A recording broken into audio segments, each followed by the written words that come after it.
In this video, we are looking at integration by substitution in cases where instead of having u as a function of x, we are having x as a function of u. It's really clever, this, and allows us to integrate some completely insanely difficult functions. Have a look. All right, so we're going to try to integrate 1 over the square root of 1 minus x squared. It doesn't look that bad, but try for any amount of time, and I guarantee you'll be completely stumped by something like this. Now we're going to use this substitution. Instead of, like in previous videos, we had u equals some stuff, we're going to have x equals some stuff. That x is a function of u. So we're basically going to just swap the x in our integral for some function of u. And we're trying to pick something which allows us to do some clever simplification. And x equals sine u is a genius substitution for this. Maybe you can see why. If not, I encourage you to pause the video and just have a think about why setting x to sine u is so clever here. Alright, so hopefully you've had some time to think about it. Let's have a look at this. As usual, we substitute in everything that we can. So that's 1 over the square root of, and then it's 1 minus, well, x squared is sine squared u. Now, hopefully you've spotted something. 1 minus sine squared u. Ring any bells? Okay, we don't want dx here, we want du. So I need to figure out what du is. So I differentiate this. dx by du, so I'm differentiating with respect to u, and I get cos u.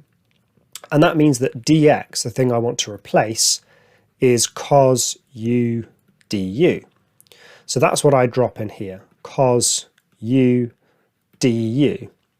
Now, what can we make of this fraction here? Well, I've got 1 over, and now what is 1 minus sine squared u? 1 over sine squared u is cos squared u. So I've got the square root of cos squared u. Well, I hope you can see where we're heading here. 1 over the square root of cos squared u. Well, what's the square root of cos squared u? It's just cos u. We've squared it and square rooted it. So I've got 1 over cos u times cos u. Well, they just cancel, and I'm just integrating 1. So we have reduced a very difficult integral to the world's easiest integral. The integral of 1 with respect to u is u plus c. Now, we wanted it in terms of x, not u. Now, if sine u is x, what is u in terms of x? If sine u is x, then u is the inverse of sine. It's arc sine x, or sine to the minus 1 of x, if you prefer that notation. So our answer is arc sine of x plus c. I think this is just a totally brilliant result, that when you integrate this function, which has nothing to do with trig, apparently, there's certainly no trig terms in it, the answer is a trig function. I just think that's really, really surprising and cool, that this thing which is not trigonometric has an integral which is trigonometric. It's the inverse of a sine curve. So that's pretty cool. All right, let's have a look at one more example. This is another trig substitution here. Very often the clever substitutions are trig ones. So I'm going to try to integrate 1 over x squared plus 4. Now, when you see something like that, you kind of might be thinking, well, could I split it into partial fractions maybe? The reason the answer is you can't, and the reason for that is that this denominator, x squared plus 4, doesn't factorize. Right? It has no real roots. Like if you try to break that into brackets, you can't. So you can't actually split this up into partial fractions. But let's go ahead and use this substitution.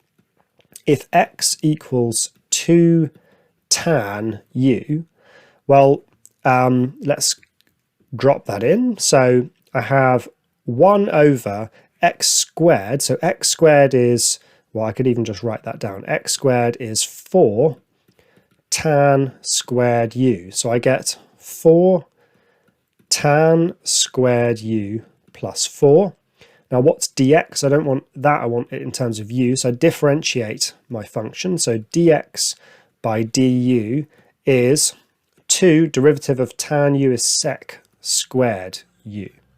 Then dx equals 2 sec squared u du. So then I just replace my dx here with what I've just found, which is 2 sec squared u du.